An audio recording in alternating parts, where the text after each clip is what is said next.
Back in the 80s, I had the privilege of being Paul McCartney's product manager for his record label EMI. And it was unbelievable to me how he was then, and is still, making and recording critically acclaimed and commercially successful, world-conquering music. Over these programmes, we're going to be taking a gentle person's look at solo albums that were released post the Beatles breakup. A sort of primer for those who haven't heard the albums before, but absolutely of interest to those who already know and love these records. I've been talking to experts, colleagues, those who were there, and those whose insights are helpful to give us greater understanding of the times and the impact these brilliant albums had. In this programme, we look at one of the most successful albums of the 1970s, the fifth post-Beatles release by Paul McCartney, Band on the Run. The strings and orchestra on Band on the Run were arranged by legendary producer and arranger Tony Visconti, who here gives us his take on how absolutely huge the Beatles were. Prior to arriving in 1967 in the UK, the last Beatles album I bought was Revolver, and I must have played that hundreds of times. That, to me, that was really a revolution. Like, they had a minor effect on me when I heard I Want to Hold Your Hand, but Revolver was a record unlike any other, and it hardly fit the category of pop. It was something else. Some very strange things were going on, sound-wise. For the first time, they were making sounds I couldn't identify. I didn't know what they were. Like that George Harrison song, Each Day Just Goes So Fast, I Turn Around It's Past, that groan in there. Like, I didn't realize it was a treated, distorted Vox guitar amplifier. I later found all these things out. So I arrived having the greatest hopes in meeting the Beatles, finding the next Beatles. I was that arrogant. You know, I thought every street corner had a pop group that was going to take the world by storm. Literally, I thought it was going to be really easy. That took the form of T-Rex later on. It didn't exactly turn out to be four guys in skinny suits, you know, thin, tight-fitting suits and two guitars, bass, and drums. But they were as big as the Beatles, weren't they? They certainly were, ironically. Yeah. Throughout today's programme, we're going to hear from Paul, Linda and Denny Lane, Wings, which was now a three-piece band.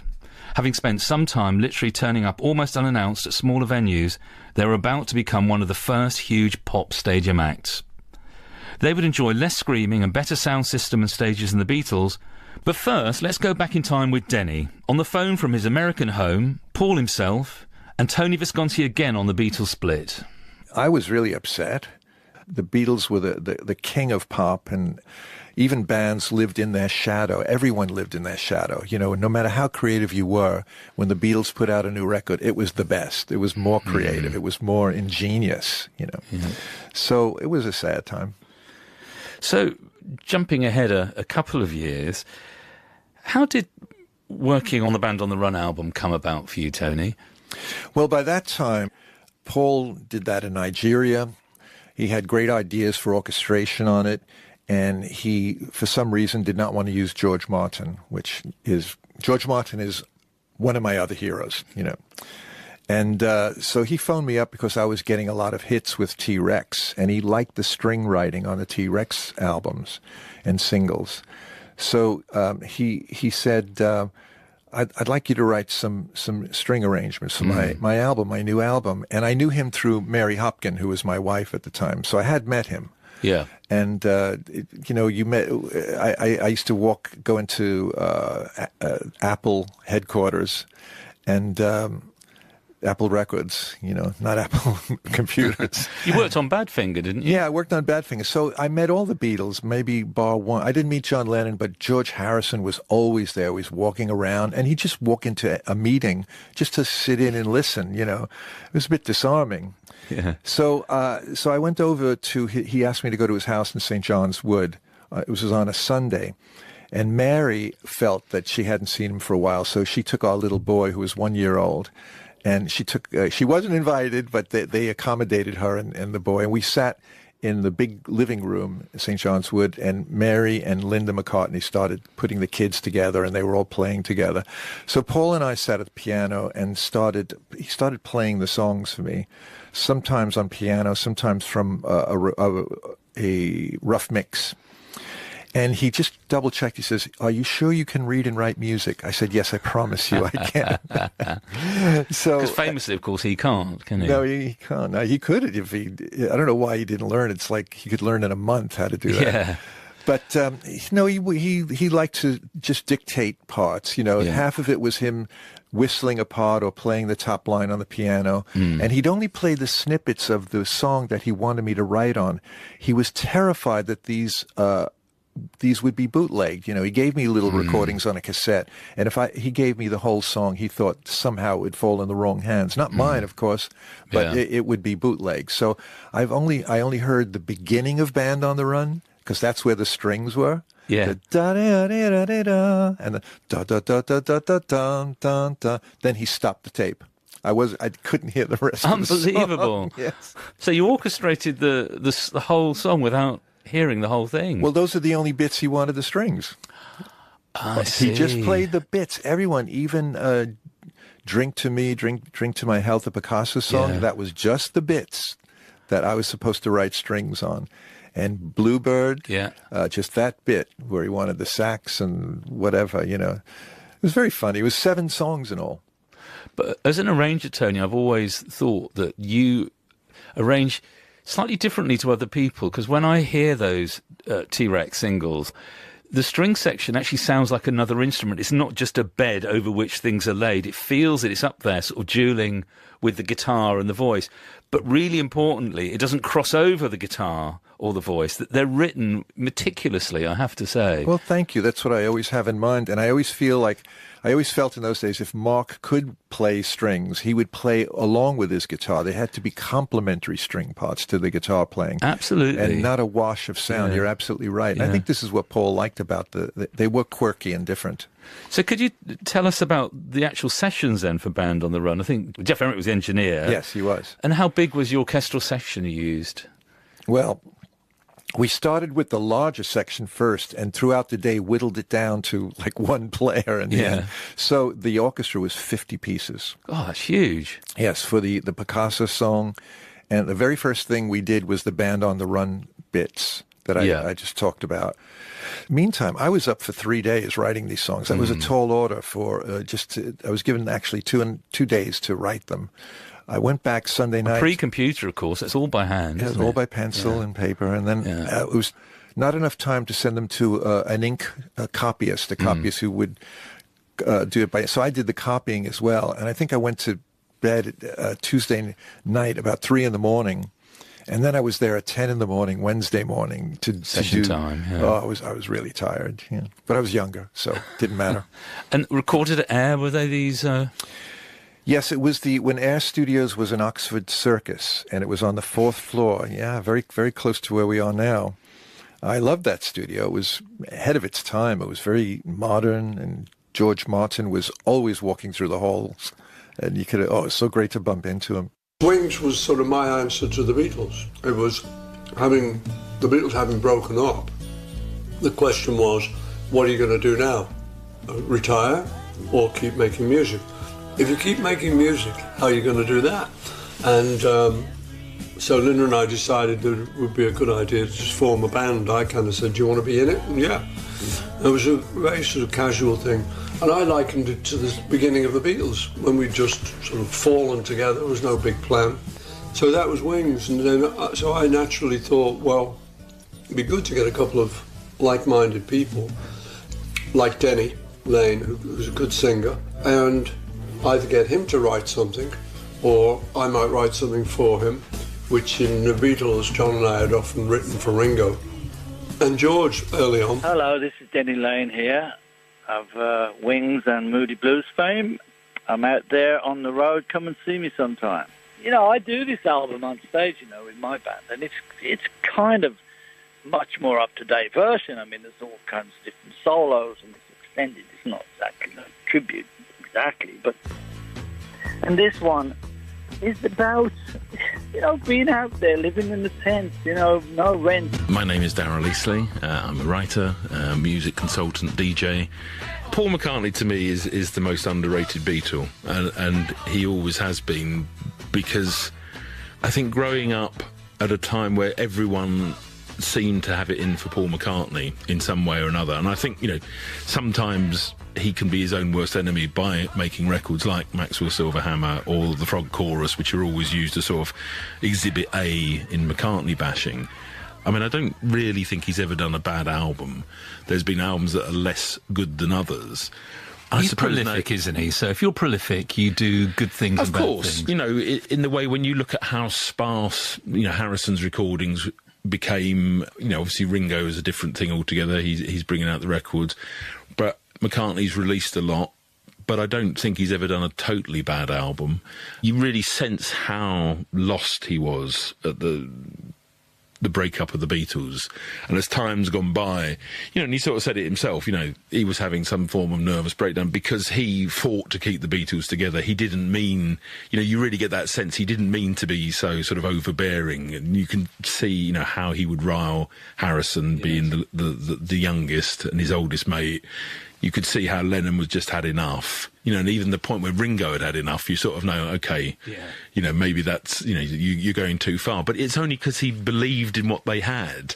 And in a way, he was absolutely true, because I don't think anyone would think, 50 years later, nearly 60 years later now, we are still talking about them with such enormous reverence. So it was almost like he was the one that knew the value of them right at the time. And he was a pop star. He always wanted to be a pop star. He was Paul Ramon. He was the man that was there. He was the heartthrob. The fact he could do these beautiful ballads and these sort of, Housewife's Choice things, which, of course, Lennon, granny music, he famously called Obla Di Obla Da and all of that, which... you needed it. That was what made the Beatles, because had it been all Lennon or had it been all McCartney, it wouldn't have worked. Obviously, he missed the Lennon figure, and you can see that through his career when he worked with Elvis Costello. He was, Eric Stewart from 10cc beforehand. It was looking for that sort of foil. But at his very best, the first 5 years of his career are astonishing, because even the albums that people were quite down about at the time now sort of yield their joys as time goes. But I mean, the reviews of Ram were so sniffy. He's making just sort of throwaway pop music. What, an album with Backseat of My Car on it? That's not throwaway pop music. Maybe I'm Amazed on the first album. Even Wildlife, which is sort of absolutely derided, has got things like Dear Friend on it and the title track. But by the time he gets to Band on the Run, he's so ready. He's come out of the post-Beatles depression. There's that sort of sense of vindication in a way that the other three have sort of seen that they needed to get out of the Klein relationship as well. So all the stuff he was fighting for in 1969, was sort of coming true. The Beatles were being finally wound up. And it was like the yoke went from him. And I think the thing is, you put Paul in a corner and he'll come out with these amazing things. And of course, what happened was two members of Wings left just before they were going to make the record. He fancied going somewhere hot and away from everything, so he sort of almost looked at a map and thought, oh, Lagos, Nigeria, that sounds nice. Not realising there'd been a civil war on, not realising there'd been a cholera outbreak, and obviously not realising he was going to be mugged at knife point. But given that, Band on the Run is the most polished of all the post-Beatles albums, and in a way you've got that sense of a complete arc like you have with Abbey Road or Sgt. Pepper, and partially that's because you get the reprises of both Jet and Band on the Run at the end. But the fact that it was like Lennon said some quote, Paul will do something when he's forced to or something, and the fact that he was just firing on all cylinders, and you listen to the weirdness of some of it and the beauty of some of it and the way the title track's constructed. Jet is the Beatles going glam. I think they did it, post-Beatles went glam twice, Back Off Boogaloo, Ringo, and Jet by Paul McCartney. They're the two that really stand up. But then you've got, that McCartney ballad, which he'll do from time to time and create that marvellous world with Bluebird. Bluebird from Band on the Run. I'm Tris Penner, and we're looking at Band on the Run on Radio 2 Beatles. Peter Asher came from a well-to-do family with artistic leanings, and for several years Paul was in a relationship with his actress sister Jane. At the height of Beatlemania, the Asher family offered Paul refuge in the family home in Wimpole Street, central London, and Peter would watch Paul at work. We'll also hear from producer Trevor Horn, who worked with Paul in the late 1980s. He's one of those people who can pick up any instrument and figure out how to get something wonderful out of it.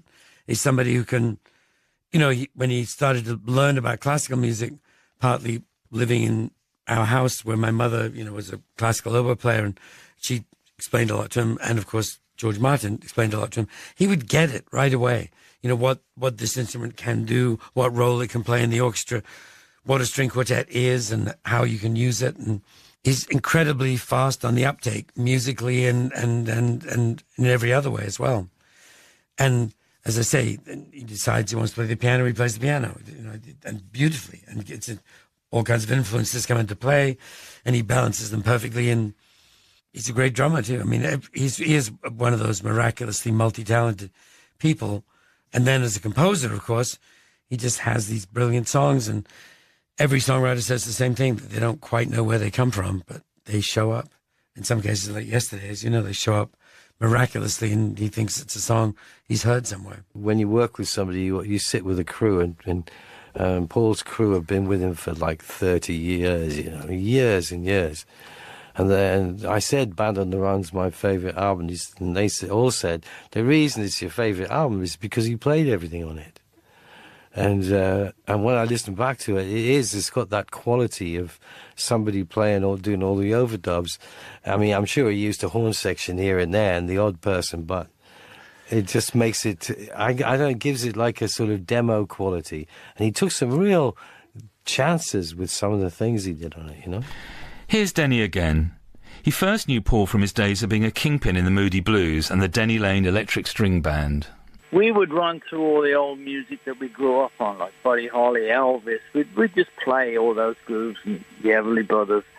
And it got us into some ideas, really, from there. I would have a few ideas, and he would say to me, oh, why don't you join these two together? Why don't we do that? Why don't we add this? And he would help me with my songs, and then I would help him with his. But, on occasion, as I say, we would sit down and say, okay, what we're going to write about today.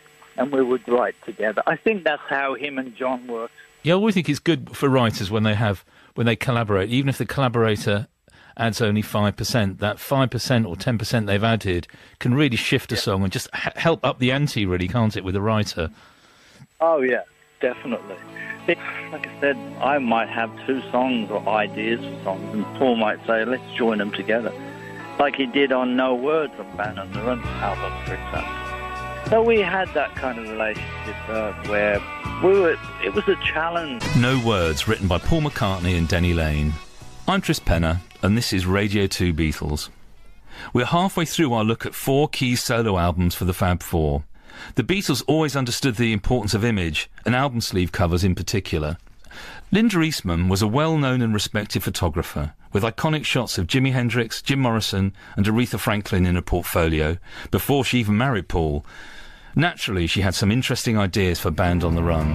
We were starting to toy with this idea of an obvious cover for a Band on the Run would be a bunch of prisoners who've maybe just escaped, and maybe more obvious would be with chains on running through the desert somewhere. It was Linda, I think, who suddenly thought, well, if we're going to have a bunch of people, instead of just having some models in there, wouldn't it be great if each one of them was like a face you'd recognise? You think, oh, it's him, So we got their phone numbers. And then literally just rang them all up and said, do you fancy it? Got them all down to where the shoot was going to be, stuck some prison gear on them, and Clive Arrowsmith took the photo. The technique at the time was, when I shot it, I had a spotlight from one of the theatre companies that do theatrical lighting on the top of a van, and everybody had to stay still for about 2 seconds. It was a long exposure, I can't quite recollect how long. It was about to rain, everybody was in a party mood, and to try and get everybody together at the same time to stop for that amount of time was a bit of a do, really. Michael Parkinson rang up and said, hey, Parky, do you fancy coming on the cover? And I think he was just intrigued with the idea, and he brought his sons along to the session. So it ended up being a bit of a laugh. The thing that makes me feel really, really old and indicates the passage of time is that my son Michael, who was 6 at the time, came with me because Paul McCartney was his god. And he is on every single picture that Linda took. He somehow managed to wangle his way, because at the end of the shoot she said to me, come here, have a look at this, and she got them all laid out on the trestle table, and Michael was on every single picture. Paul, get a a picture of him, please? James, come on. Certainly, dear. I remember sitting there thinking, what have this lot got in common? This Christopher Lee, Jimmy Coburn, Lynchy. I mean, what on earth? It was a wonderful eclectic mix of people. And yet it became one of those sort of wonderful freaks that somehow the cover worked. I thought I was going to be on by myself, actually. I thought it was just me and Paul standing there, looking at the world. And I was rather saddened when those other people of lesser fame joined us. Like Yoko with John, Linda was given a very hard time when she got together with Paul McCartney. And both Paul and Linda were nervous trying to make Wings work. I am Tony Visconti, and I am a record producer and arranger. Linda was clearly a great part of Paul's creative and personal life, wasn't she? Yes. Did you see them working together? Did you get that impression? I got the impression that they were a very loving couple, and they were very into each other during the making of that album. And Paul really liked the idea of keeping her in the band. He was a family man. When he went on the road, he wanted his wife and kids in the bus, So it was her keyboard playing wasn't bad. She played her own synths on the Band on the Run. The intro to that, she's doing the da da da da da da da, and synths throughout the synth parts throughout the whole album. He would play the honky tonk piano. He was a good pianist, like a pub pianist. Paul was good. Would play the parts on that. So they did as much as they could between the two of them. And she had a lovely voice. She did backing vocals. I agree. Yeah. And these are the days before you can tune someone up. So if she was out of tune, she'd have to be coached, and she would get it right. She would just get it right. And it was really lovely to work with the both of them. The use of synth on that album is reasonably revolutionary, isn't it? Because it was used almost there for the first time as a musical instrument rather than just a sound, I felt. That's right, rather than a buzzy thing in the background. Yeah, they were doing some string parts and attempting to get there. It was quite tedious to do that in those days. But, when the synth came out, Wendy Carlos showed that you could play classical music on that. But that was Wendy Carlos. I mean, for the rest of us mortals, that was pretty tough work, She was very, very, very musically, adept. She knew a lot about music. She loved music. So she did definitely influence him. And encourage him, especially up in Scotland, where he's sitting there wondering what to do with himself, and saying, well, what do we do now? And you say, come on, you can do it. You're capable of it. And she supported him in everything he did. But she was a great influence on everybody. She was always, pretty positive, for sure. Or negative when it needed to be. She'd tell it like it is if it wasn't going right or something. She'd just come out with a line. The thing is that Michael Jackson had said to Paul, who was those harmonies on your Rings album? And Paul says, oh, that's Denny and Linda. And the people were impressed. A lot of people I talk to these days say, well, the harmonies were great, and Linda's voice definitely made a big contribution there because of the sound and the combination of the voices. So, I mean, you can't take that away. Here's more from Denny Lane on another Q track. People have said it was written about one of the McCartney dogs, but Denny has a different recollection. Actually written about one of the horses up in Scotland. But people think it's a dog or whatever it is. But it's the influence again. And Jet with the wind in your hair, 1,000 laces, horse. But it again is all to do with, I hate to say it, but we're always thinking about travel. You've always got to be moving forward. Anything to do with travel, and boats and cars and aeroplanes and horses and vans to go to gigs in, always breaking down. You're always thinking that way. There is quite a story behind the recording of the album. Paul has said that he asked EMI for a list of all their studios around the world so he could spread his wings, so to speak. He had his sights set on Nigeria, where another rock star and friend, Ginger Baker, had just opened a studio. I'm Nettie Baker. I'm the eldest daughter of Ginger Baker, and I run most of his social media, website, Facebook page. Going back in time a little bit, could you tell us a bit about the Batakota Studios? in Lagos that Ginger set up with Fela Kuti? Well, yes, I don't know, he sort of went to Africa for many reasons, I think, to get off drugs, and also he'd been very friendly with Jimi Hendrix. Jimi Hendrix had just died, and my parents' marriage was in a bad state, so I think he just escaped. And then when he saw Fela. They did the film with Tony Palmer, which is Ginger Baker in Africa. And they went to the Afro spots, or Fela. He thought, I want to get involved in this. And then he found out, somebody, I don't know whether it's in his book, but saying, you should get a studio together. So he thought this was a great idea. And being, like a mad person, obviously very focused on what he was doing. So he became absolutely focused on this. And there was a lot of trouble there. The Biafra War was on. The whole harbour was full of cement in ships that was blockaded. And, as Tony Palmer says in the film Beware of Mr. Baker, that it was a really violent place. But he seemed convinced that he would get bands from famous people from all around the world to come and record. And funnily enough, suddenly, he got Paul McCartney.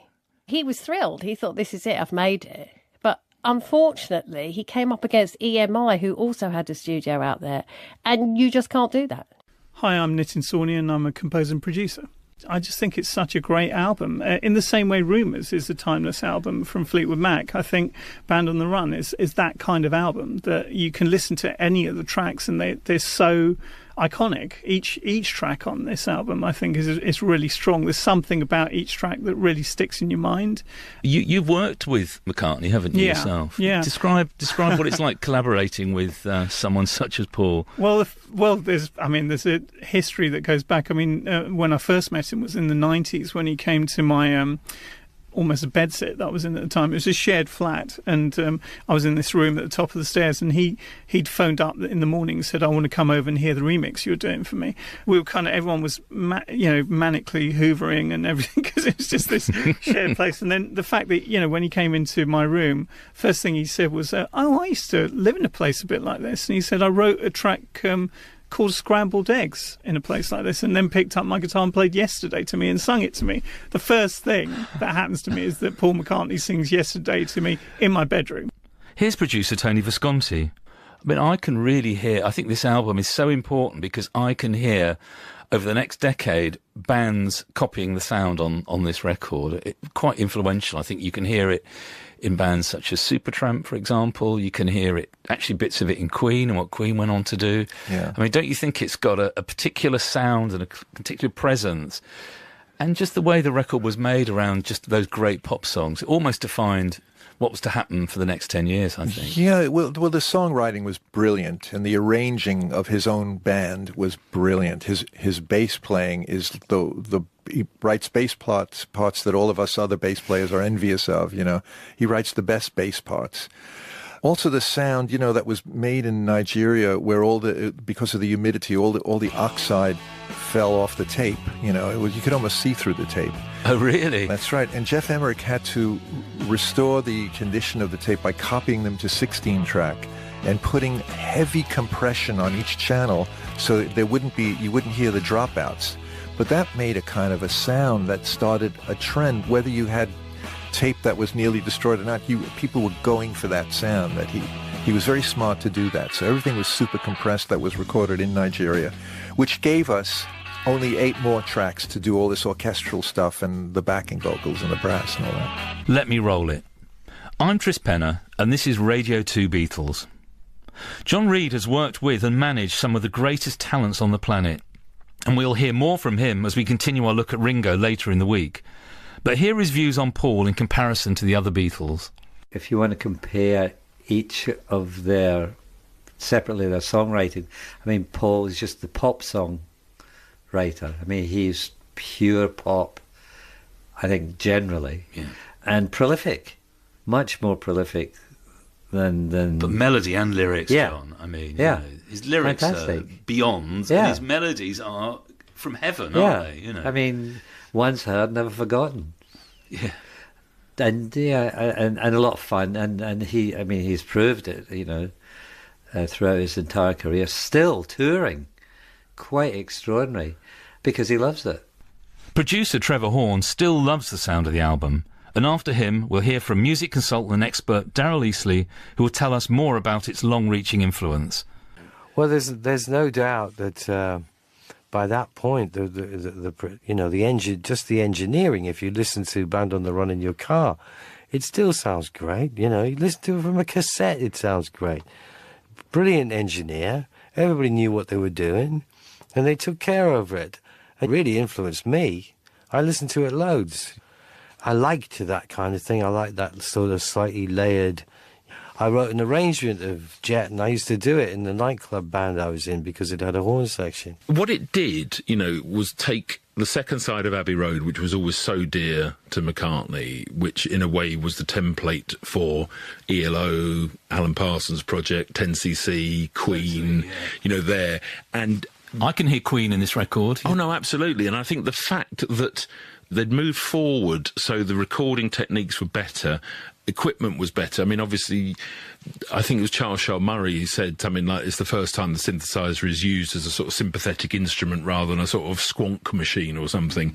And when you think they had one of the first Moogs brought in on Abbey Road and the overdubs on Here Comes the Sun and things like that, so it had been part of their texture for some years, together and apart, but the way that that's used, the synthesizer on Jet or things like that, it's such a sort of beautiful, polished sheen to it. So I think it's a tremendously influential record. And, of course, his biggest British album, 124 weeks in the chart. I mean, over 2 years in the chart. Some Beatles albums didn't do that. Yeah, Band on the Run, tremendous record. Just time for me to say thank you to all our contributors and producer Mark Simpson. It may have opened the album, but we have saved the best for last.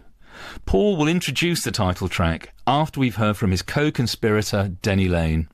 But first, here's Annie Nightingale on Paul McCartney Today.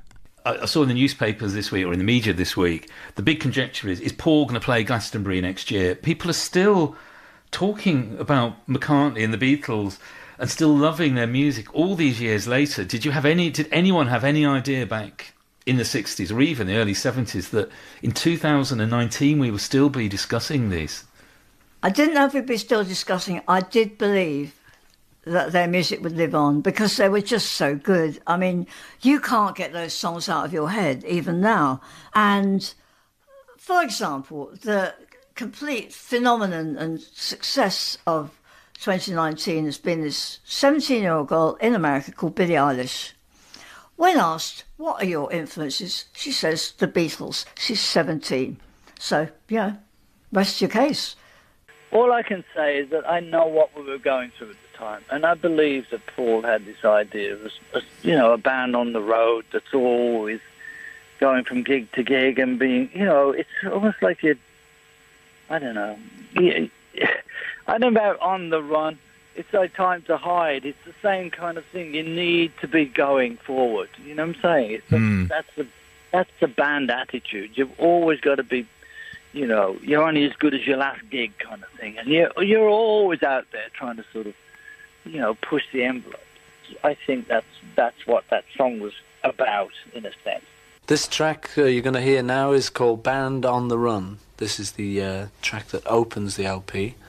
I had a couple of bits of songs together, I thought it should start off very kind of moody and quiet and sort of inside a cell. With this fella kind of just cursing things and just thinking, what he'll do if he gets out. Then there's a little bit there which you think is, you call the kind of production bit, where there's a massive orchestra comes in just for a couple of bars, and that's the breakout. And then he gets out, and then it goes into the main song of Band on the Run, which is about these fellas, rabbits on the run kind of business. And then is sought after by a multitudinous throng.